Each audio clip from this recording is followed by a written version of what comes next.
Hey everyone, I'm back with another video, and I know you people are angry with me because it's been a long time since I uploaded my last video. And but yeah, I'm back. I'm back with a lot of things, and I would like to share one by one.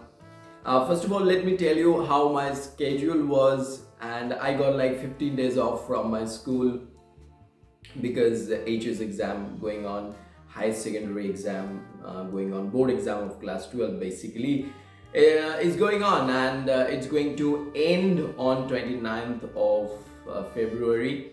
And I got some days and I read a lot. I was not getting time, when I was working at school and I have classes, and like I didn't have any holidays until I guess 14th of February. Like my official holiday starts from 14th of February this month, and I enjoyed reading. I did a lot of things. I did my personal classes, all the teaching classes that I do. So yeah, I was busy, and finally I thought like it's the high time for me to shoot a video because, as I said, it's been a long time. How are you? Tell me how is it going on? And today I'm back, and I'll tell you what you should do. I know you people are very addicted to daily reminders. You can't even take the first step without the reminder that I throw at you. And I know you people are pretty much very excited when it comes to practicing English, when it comes to watching my video, right? So if you are new here, I request you to watch a couple of videos and then consider subscribing to this channel. And because I'm back after a long time, I may feel my old fear facing camera right? So yeah, this time I've got a lot of things for you, so stay tuned. So I've got 5 bullets point for you that you need to remember. If you have been a consistent viewer of my channel, then you are probably familiar with the 5 points that I am going to share with you. But still, these points are worth remembering and worth reminding to ourselves, of course. So I personally feel that if you are going to practice these 5 things for taking your English to the next level, then you don't have to think about anything else, right? Last night I was thinking I should be making a video, and then I got ready to write down these 5 points. You have to remember that you are a spoken English learner. As I'm struggling here, I'm not feeling comfortable, honestly, because it's been a long time since I came here. So yeah, I think I just have to spend some time with camera, right? So yeah, so how are you? Yeah, make me feel comfortable. I don't know, like I'm shooting this video as if I'm talking to you. But yes, so the first point that you need to remember is practice regularly. Wow, so abstract concept, right? Practice regularly. What should I do? What do you mean by practicing? Okay, so you need to remember that you have to, if you are a consistent practitioner, then it will definitely help you to speak better English. Now, what do I mean by becoming a consistent practitioner? You have to engage yourself with real-time conversation. Now, how can you engage yourself if you don't have any partner to talk to? You can do one thing. You can simply talk to yourself. Now, this might sound pretty weird, I know that, but you have to remember, if you are doing something great, nobody accompanies you, right? But if you're gonna waste your time, you see that large number of people join you. So all you need to remember that you are doing a good thing, and that's why people are not going to support you. So the first thing that you need to remember is that you have to engage in conversation. Now, you probably have learned few things, but if you are not applying them in your conversation, then there is no point of just learning all these things. And sometimes our tendency is to have a very silent inner conversations, that running commentary going on in our head. All you need to do is to just bring them into words, like just verbal words and audible words. You know what I mean? Like the way I'm talking to you, as if I'm talking to you, but I'm actually shooting this video, I'm talking to my camera lens. You just have to talk to yourself, so shut the door, quarantine yourself, and just start speaking. Okay, so pick up a topic, any random topic. It could be as simple as your day.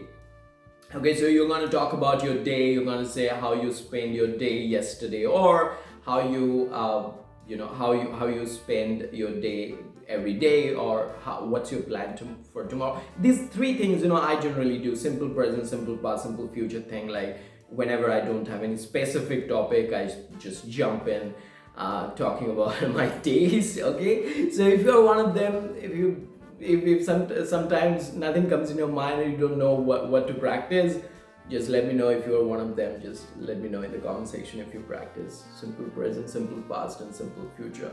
Just let me know. All right, so let's jump in. Point number two is expand your vocabulary. Wow, it's a very unknown kind of a point, right? No, expand your vocabulary is a kind of thing that you need to remember. Now, you have been bored of speaking the same English, right? And I know it happens to a lot of people. Even when I talk to my students, they complain about saying that they no longer feel speaking English. I say, are you learning new words on a daily basis? Because next time you are gonna have a conversation with anybody and you apply 2 to 3 words in your conversation, you feel so charged up. You feel like, wow, a newness I can bring in my conversation. So that kind of feeling really helps you, right? So all you need to do is to just have at least some newly learned words in your conversation, which might just take your English to the next level. You have to skyrocket your English. All right, so expand your vocabularies. Now, the great source of expanding your vocabularies is through reading, or is by reading, right? If you read books, if you read newspaper, if you have this habit, you can simply improve your vocabulary. Now, people make a terrible mistake, and I would make this mistake when I was a spoken English learner. Initially, everybody makes mistake. All right, I forgive you, but you just need to remember that when you are learning a lot of words, more words than your capacity, right? So you are not going to be able to apply them. All right, so you just need to understand your capacity. I'm not saying that, okay, learn 1 word a day. No, you can learn 5 words a day or 10 words a day, but are you able to apply them in your conversation? Now, it might be very weird saying that, okay, if you learn 3 words today, then you will definitely be able to apply them in your conversation. No, it doesn't happen, because when you learn words, you forget. Like your memory is actually processing a lot of things. So if you expect that, okay, the words I'm learning today, I'll be able to apply them in conversation, it's impossible. So if you remember, I talked about in the first point that if you engage yourself in a conversation, then there you get a lot of opportunity to apply the newly learned words. All right, so definitely it's gonna help you. So second point to remember, expand your vocabulary. Let's move on, or jump in the third point. Listen actively. Wow, am I telling you this for the first time? Of course not. I'm telling you this more than 100 times, if not 1,000. All right, so I am telling you this again, that you have to be a very active listener. If you don't listen actively, then you're not going to be a fluent speaker. Mark my word. All right, so listening really helps. Now, it's probably like right now I'm talking to you. All right, I'm not making this video in any other language. I'm just making this video in English, because I want you to practice your listening, right? Active listening. These days, our problem is that we are very distracted. Like, you see, if you wake up to your alarm clock, and then your day starts with your Instagram or Facebook or social media, and that's very disturbing and debilitating, right? So I think it's very important that you remember, doing something actively is these days is just going away from our grip. So we just need to we have to practice this. Doing something actively is a kind of a skill that you need to learn. So All you need to do is to sit down at a particular place with a particular podcast or this kind of conversation. Like you can find long form videos in my channel. You can find like the links are there, like the videos are there in the description, right? There is a dedicated English podcast tab is there. You can find out in my channel. So just go out there and watch all the videos. Like 3 videos have been uploaded until today. I'm planning, don't believe in my words because I know I've been pretty much inconsistent for not being able to upload videos, but I promise you I'll definitely bring some podcasts soon. So if you don't find any English podcasts conceivable or understandable or perfect, then our podcasts are perfect. So just go out there and watch them. Okay, so active listening is really necessary. When you listen actively, you are able to understand what the other people are saying, and you are able to understand the voice, the pronunciation and words and their application and sentence structure, confidence, how they are basically using their hands and their body movements and everything.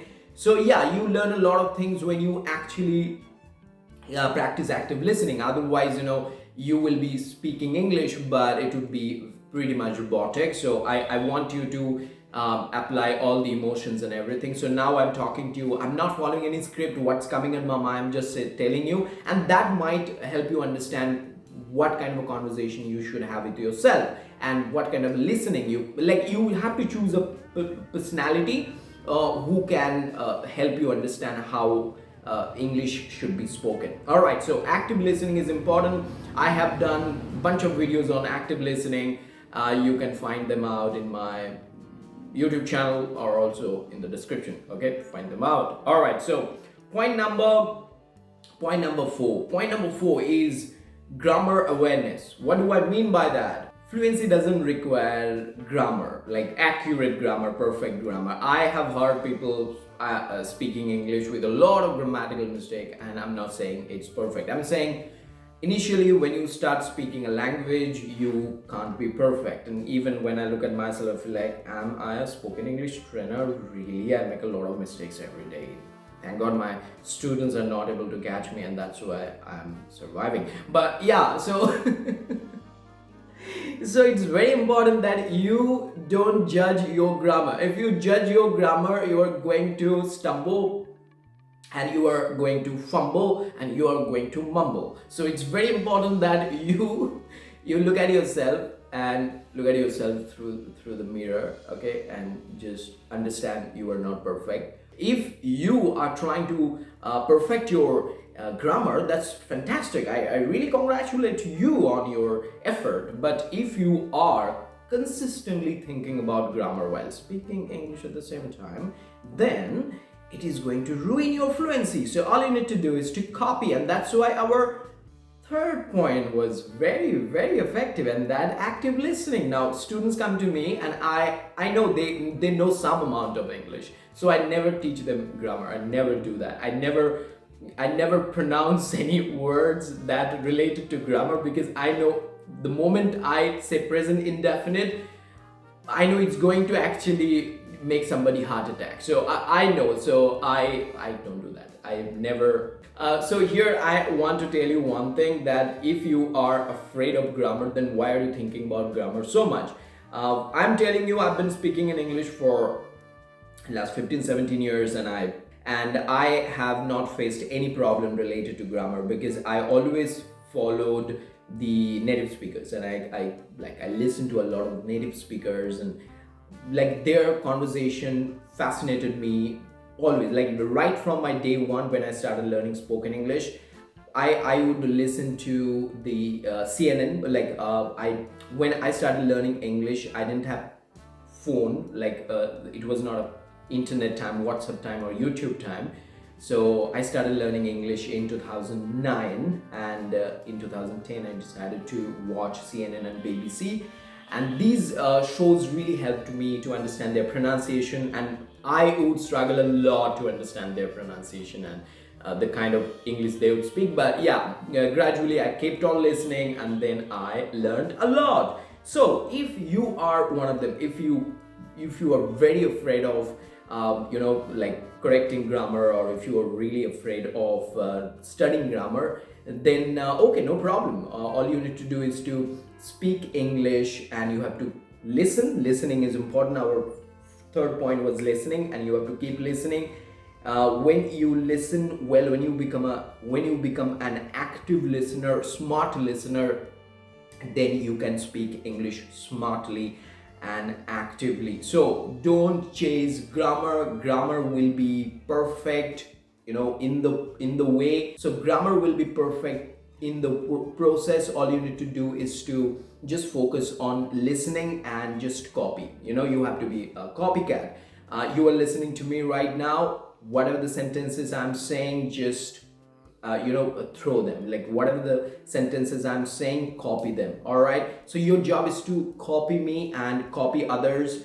All right, so this is how you improve your grammar. Like if you sit down and learn 5 grammars, and if I ask you to apply all these grammars in speaking in English, you can't do that, right? Because it's not possible, right? When you are saying something from your memory, everything is coming from your memory, of course, when you are saying something, but you are not doing it consciously. When you are doing it consciously, it sounds very robotic. Learn grammar through conversations. That's what I do. So I had a student named Solvik, and I would explain grammar through conversations. All right, so we would have a conversation like, hey, do you know when you speak about your day, what tense do you apply? He wouldn't have any clue, and he would ask me for the explanation. Then I would tell him that it's simple present tense, so you apply subject, and then verb 1, then object. And if you are talking about somebody who is a third person singular number, like he, she, or any other person, singular person, then you add is or is or es to the main verb. So this is how you actually say, but you don't know technicalities of how a sentence is made in simple present tense, but you are pretty fluent. So that's what you need to take care of, fluency. Yeah, but if let's say you are going into teaching profession, you have to explain these things to your students, then you have to study grammar consciously. All right, so don't worry about grammar. Grammar is important, but you just have to improve your fluency. And if you follow our third point, and that was active listening, then you are going to speak better English. That's it. So let's look at point number 5, and it's be confident. Wow, I wrote this down, right? I wrote this down. Be confident. And as I said, embrace opportunities to speak English, even if you make mistakes. Confidence plays a significant role in fluency development, and the more you practice, the more comfortable and fluent you will become. Wow. So be confident. So yeah, point number 5 is be confident. So I ask my students this question a lot, like, what do you mean by confidence, and what do you think about confidence?